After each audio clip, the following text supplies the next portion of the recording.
Na nimecomment sana katika hizo sana. Sijabahatika kuona comment. Nimecomment sana. Comment yako ilisi. Napita, nilipo tunapita, wengine nikasema hamna sehemu ya voice note. Wengine ila marafiki nimepita sana kwenye hizo interview, hizo mbanga. Kwa hiyo kiufupi bwana, maisha ya duniani sijui nielezeje. Na sisi nataka kuelezea. Ukipata mtu mzuri kwenye maisha wa karibu, mshukuru Mungu, mwambie Mungu asante na umuombe. Ila watu wengi ni wabaya. Huo ndo uhalisia. Watu wengi ni wabaya, watu hawapendi kukuona ulivyo. Yaani mtu anaweza akatumia utukufu wako wewe kujinufaisha yeye, then kesho akasema wewe mvivu. Una nyota, hufanyi kazi. Kumbe anatumia utukufu wako. Umeelewa ya? Kwa watu ni wabaya, hasa rafiki wa kike. Kama unaishi na mtu na mkigombana anaweza kutoa siri zako, huyo sio rafiki. Na ndio maana mwanzo hata mimi kauli yangu nilikwambia angekuwa rafiki yangu mtu fulani, tusingefikia tulikofikia. Kwa mpaka huyo Masha anafanya hivyo kwa Gigi au Gigi anafanya hivyo kwa Masha, maana yake kuna mmoja hakuwa anampenda mapenzi ya kweli mwenzake hapo. Ilikuwa ni unafiki tu. Either levels au kuna namna mtu alitarajia mwenzake abakie hivi asifike level fulani, kukunjiana roho mbaya. Yaani ndio hivyo kwa watoto wa kike wengi ndio tuko hivyo. Ukibahatika kupata mtu ambaye anafurahia unachokifanya, ni neema sana. Kona binafsi unaamini kwamba ukikuwa na urafiki wa kweli yale mambo yasingefikia kurushiana maneno mitandaoni? Nakwambia hivi, ukiwa na urafiki na mtu in seriously way, huwezi ukafikiria hata kidogo kutoa mambo yake mabaya nje. Sawa, ndio maana hata hiyo trending ya Milo trend kwamba fulani kakufanyia hivi, mbona imekuja kutrend baada kama miaka 5? Ikiwa huyo mtu aliishi kwangu kwenye miaka nyuma huko, mbona haikuwahi kusikika sehemu yoyote nimezungumza au kusema kwamba huyo mtu alikuwa kwenye maisha yangu? Why? Kwa sababu kuna yale maisha ya kuishi kama binadamu, kutoa siri za mtu sio nzuri. Kumsaidia mtu sio kumtangaza au sio kumsema. Ndio maana ukoe kusikia mdomo wangu umetoka fulani alimsaidia. Sio sijai kutamka. Imekuja kwa hapa nani baada ya miaka sio mingapi mbele. Tena sio mtu sio kaenda kupeleka umbea wapi huko. Ndio ilikuja kutokea. Kwa unaona namna gani huyo mtu aliweza kustiri mtu au aliweza kunyamaza na kukaa na siri ya mtu? Maana yake alikuwa na moyo wa upendo kwa huyo mtu. Lakini ukiona mtu anashindwa ku-maintain vitu kuvikaa navyo, basi ni tatizo. Nilikuuliza bwana kuhusu Masha na Gigy Money kupitia stories zako hizo, lakini pia watu wanasema kwamba bwana Gigy na Masha, Gigy na Uncle T. Gigy ni kwamba pia Gigy amekuwa mtu hivyo wa kuzozana na watu maarufu wenzake mitandaoni. Kwa upande wako unahisi Gigy ni sehemu ya dada yako? Inawezekana kama ni dada yako lakini ni dada yako bwana. Dada yangu sana, dada yangu kwenye game kubwa. Hiyo lifestyle ya Gigy kwamba amekuwa akigombana sana na watu kwenye mitandao nani, wewe unaionaje? Gigy sio nzuri. Kwa nini Gigy kila siku anagombana tu? Gigy ipo kama mimi. Gigy amenyooka. Gigy ni lula. Watu wengi hatupendi watu walionyooka. Na huo ndo uhalisia. Game la sanaa ya Tanzania, ukiwa umenyooka sana, kubali kupoteza fursa, kubali kugombana na watu. Kwa sababu umenyooka, watu wanapenda uchawa. Wanapenda ile kubeba na kupeti. Unafiki. Yaani bongo ndo tunapenda hivyo vitu. Kwa Gigy mimi kuna siku nishaye kumuongelea Gigy kwa mtu. Nikasema huyu dada wanaweza kumuona kama kichaa kama mwendazimu, but huyu mtu ni mtu sana. Na huenda hata Mungu ameweka kitu ndani yake, one day atakuja kumtumikia Mungu. Kwa sababu Gigy amenyooka sana. Sasa ukishoka kwenye hiyo level, kuna baadhi ya watu hawataki.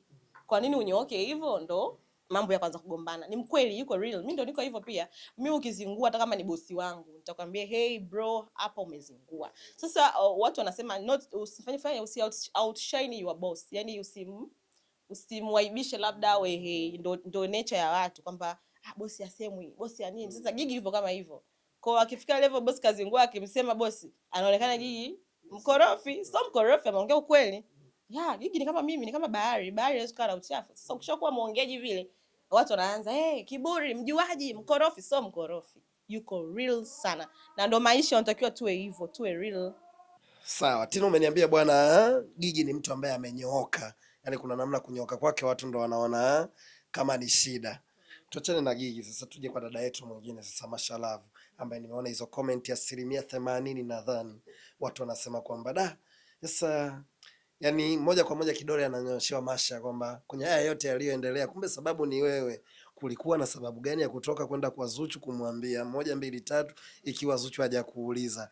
Kuna sababu gani ya kuongea kwenye ma interviews kwamba mbona hata fulani alimfanyia 1 2 3 4 5, kutaja maisha ambayo alishayapitia ya watu wengine ambao sio mazuri?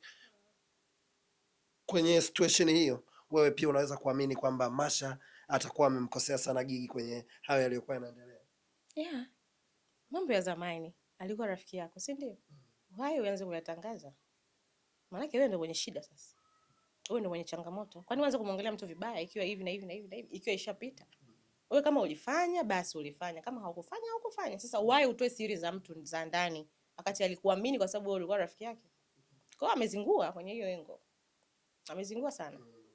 Kama ilikuwa ina haja mimi kusema bwana, unajua kuna siku nimekaa na Tina akaniambia bwana hakukubali kabisa. Sio nzuri kwa sababu paka Tina anakuambia wewe hakukubali, wewe pia uliongea, ukunyamaza. Kwa hata huyo Gigi alikuwa anapeleka hizo taarifa kwa Masha, maana yake Masha naye alichangia au aliongea. Means kwamba yeye na Masha lao lilikuwa hili moja. Kwa nini kwenye kupishana ndio uje usembe? Paka Masha ilitakiwa tueleze yote walioongea. Of course, maana yake huo ni ushirikina tosha kwanza. Yaani kama hata hujaenda kwa mganga wote hali ni ushirikina. Wewe kama kwanza paka mimi nakuruhusu wewe ongee na mimi vitu vibaya umuongelee mtu mwingine. Maana yake mimi pia nimependa na nimeviruhusu hivyo vitu vibaya. Kama sivitaki sina kwambia nyamaza. Kwa hiyo yeye alisupport. Sasa why leo ugombane na mtu au mpishane uende ukamwambie tajiri au ukamwambie boss eti fulani kasema hivi? Uchawi.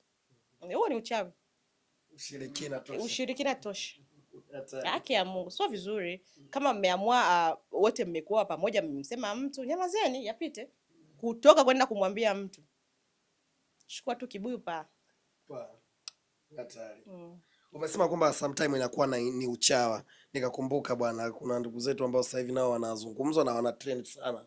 Wanaitwa bwana wachambuzi. Wapo watu wanaosema kwamba wachambuzi ni wanahitajika kwenye tasnia, kwa maana kwamba wanachukua mambo kwenye entertainment. Bwana Tina akafanya jana show ya stand up comedy, wanaichambua. Huyu atazungumza lake, bwana karibu sana, ndio show gani ile mbovu, mwingine atasifia. Lakini wapo watu wanasema kwamba wanachambua sana kwa uchawa, yani kwamba mimi ni mchambuzi, Tina akiwa mshikaji wangu, hata kama jana show kaiharibu, so Tina jana katisha. Acha sio masiala itakuwa unaona kwenye Instagram ndugu zetu kina Armando, Suma Mnazareti, Mr Pimbi, ndio unamjua vizuri kabisa pia Kendrick Karisa. Uchambuzi wanautendea haki au pia wale wanaosema kwamba wanaleta uchawa, kuna namna unawaona kwenye jicho hilo? Wanataka nigombanisha na Suma Mnazareti, si ndio? Wanasema zungumza ule ukweli. Yeah, mimi niko real. Nimekwambia mimi kama Gigi bahari kagi na uchafu. Of course wapo wanaofanya vizuri kwa lengo la kuchambua hizo kazi, lakini kweli wapo wanaofanya kwa ajili ya uchawa kwa sababu tunatofautiana maisha. Unajua, yani paka mtu anakubali kuwa chawa maana yake ni lifestyle bwana. Tuna njia bongo wengi tuna njia. Ya sasa maisha kisha kwa magumu, kuna matajiri hela zao ziko mfukoni ukiwasifia. That's why wanafanya hivyo.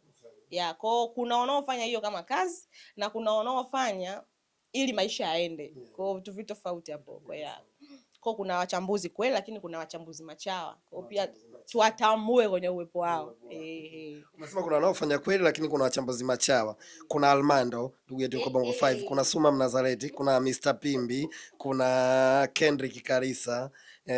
Katika hao wanne, wapi unaona ambao uchambuzi wao ni kweli anafanya kama sehemu ya kazi na kuna mwingine anafanya kwa ajili ya tumbo? Tina umenyooka.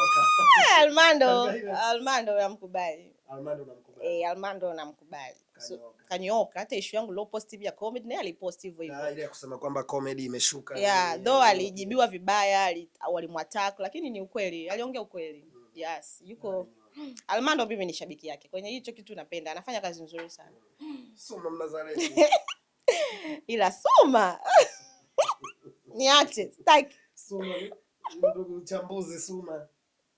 Tina kanyoka. Sawa, lakini sasa Suma kuna muda kama simuelewi. Bado kama kuna muda simuelewi kama anakuja kama anataka kukataa hivi hivyo. Ila Armando mitano. Yaani kwa maana kwamba anataka awe mchambuzi kweli, anataka kuwa chawa, yani kwamba kumuelewa. Yaani kuna yengo anakuja anajaa kweli kwenye uchambuzi serious, anafanya serious. Kama anachagua watu hivi. Yaani Armando achagui watu. Kama ni kwenye ukweli anasema ukweli. Lakini Suma kuna muda kama anachagua, anaangalia huyu hivi hivyo. Kama bado sijaamini au kuhisi kama kweli anafanya uchambuzi wa 100% kutokana na kazi. Na hisi kama anaangalia mtu ana impact gani kwake. Kwa mimi ndio ninavyotazama mtazamo wangu. Sinunukuu vibaya na sina ugomvi na Suma Mnazareti, ila nimesema kutokana na kile ambacho mimi nakiona. Maua kwa Almandro Maua nimeyapitisha, yani anafanya kazi nzuri, anachambua vizuri hivyo, na akosi mapungufu mwanadamu. So kama anaona mapungufu yake watu wanayatambua, na kila mtu ana jicho lake anavyoona kitu. So wewe inabidi muona hivyo, wewe ukoona tofauti. Tusipangiane kwenye kuona. Mdada ambaye anaweza kumfuata Tina sasa hivi na kamaomba ushauri jinsi gani aweze kuishi na marafiki zake wa kike, neno ambalo utamwambia na kama kumuhusia ni lipi? Usiwe na marafiki. Achane nao. Kuwa na watu muhimu kwenye maisha yako ambao unaishi nao vizuri, una amani nao, unawasalimia, unaongea nao, unakuwa nao karibu, lakini usiwe na rafiki. Kuwa na watu ambao mnazungumza sana. Ishi na watu vizuri. Yani piga story na watu sometimes hivyo. Ongea nao vizuri, kuna misiba nenda, sherehe nenda, events nenda, lakini usiwe na rafiki. Rafiki kwa maana gani? Rafiki ni maana ya mtu ambaye shida zako zake sometimes mpaka mnavaa sare, mambo yako anayajua, ushauri unamuomba, huyo ndio rafiki. So usiwe naye huyo. Wewe na Mungu ndio mwe karibu zaidi. Wanadamu hata kama ni baba yako, mama yako, ndugu, chana nao kwenye engo ya kuamini 100%. Anything can happen. Ila waheshimu, wapende, ishi nao fresh, kuwa na mipaka. Watu wasijue mambo yako sana. Tunaharibiwa na watu wetu wa karibu kwa sababu wanatujua. Ila mtu ambaye hawezi kukuharibia kwa sababu hakujua wala hajui mipango yako. So funga mdomo, mjue sana Mungu, kaa kimya, achana na marafiki. Ishi wewe, inawezekana mbona. Mbona mimi niko peke yangu? Kwani sija grow? Hata ubavu huna. Achana na Bwana bado hajanipatia mtu sahihi kwa wakati sahihi. Haleluya. Miaka 4-5 yote ya heka stand up comedy nini hajapatikana tu pia kulishika jimbo. Hajapatikana. Mimi mchumba wangu alifariki by the way. Mchumba wangu alifariki. So tangu huyo bado sijabahatika kupata. Kwenye mipango mingi ambayo yani huenda leo ndo angekuwa ni mume wako. Of course, Mungu alimpenda zaidi. Ni muda sasa. So kwa kuwa pia neema imeshuka, Mungu ataleta mtu ambaye anaendana na hii neema. Yani hapo tuna wokovu. Au sio wokovu. Wokovu hauleti hela nyumbani, hauleti chakula. Awe na hofu ya Mungu, awe mpambanaji, naelewa, awe mwenye upendo. Kwa sababu wokovu peke yake ni uongo. Biblia yenyewe inakwambia hivi, kila kitu kiwe na kiasi. Uwezi ukawa mlokole masaa 24 sasa utafanya kazi saa ngapi? Kwa Mungu amtambue, amjue kwa sababu ni muhimu. Lakini pia awe mpambanaji na awe mwanaume kamili, kwa sababu kuna changamoto ya wanaume kamili. Unaweza kuwa wanaume lakini sio mwanaume. Wokovu tu sio kigezo. Wokovu peke yake? Mimi sikutaki kwa kweli, nisiwe muongo. Wokovu hauna hela. So hauna hela. Utasali asubuhi mpaka usiku. Mungu mwenyewe anataka hela. Unaambia usiende nyumbani kwa Bwana mikono mitupu. Mungu anataka sadaka. Umeelewa hiko? Maintain. Mjue Mungu, soma Biblia, fanya ibada, fanya matendo mema, kuwa na huruma, kuwa na upendo, piga kazi, kwa sababu Biblia yenyewe inatuambia pia pesa ni jawabu la mambo yote. Japokuwa pesa sio kila kitu, lakini ni jawabu. Mapenzi yenyewe bila kuwa na hela ya kuishi kila siku, kula, kuvaa, kulipa kodi, bado ni tatizo. Kwa pesa ina sehemu yake, ni muhimu, lakini pia Mungu ni cha kwanza kumjua. Heshima, kupendana, kuheshimiana hivyo. Kwa uwe mbambanaji. Unaona bwana Instagram mpaka wamemtengenezea sanamu yule aliyekuwa mwanamume mume mtarajiwa wa Miriam Chirwa. Wakasema ila wanaume mpaka dada yetu Miriam wamempiga tukio. Jamaa kaingia mitini. Yule shenzi ni? Shenzi ni? Kamdanganya dada yetu Miriam. Kazi ngumu afu atalaanika. Kuna mtu mwingine unajua anapata baraka kwa Mwenyezi Mungu. Afu hawana huruma. Hivi unamtendaje mtu kama yule? Unamtendaje? Hata kama yani si binadamu bwana. Miriam watu walijiachia akatuelezea hisia zake. Yaani kwanza unamtendaje tu mtu kama yule?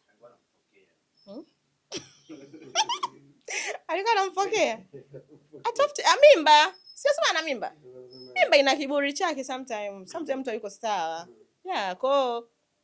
Kwa nini kwenye mimba ufokewe ndo? Kwa tangu umeanza naye haje kukufokea? Sasa kumbe ni basi tu dunia ina watu ajabu tu. Unamtendaje mtu kama yule jamani? Mume akaingia mitini. Hiyo sio sawa bwana. Wanaume mnazingua sana. Alafu kwa nini mtoto anakosa? Kwa nini umhukumu mtoto? Sawa, mama yake unaweza kuwa humpendi. It's okay. Why unamhukumu mtoto? Sema single mother tukiongea tunaambikana, single mother, ila wanaume mnazingua. Mimi nimejisikia vibaya sana. Sijapenda. Lakini ndio hivyo.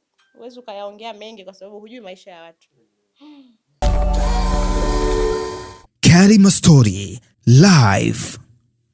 Bonyeza hapa kusubscribe na bonyeza hapa kwenye alama ya kengele ili usipitwe na video mpya kila inapowekwa.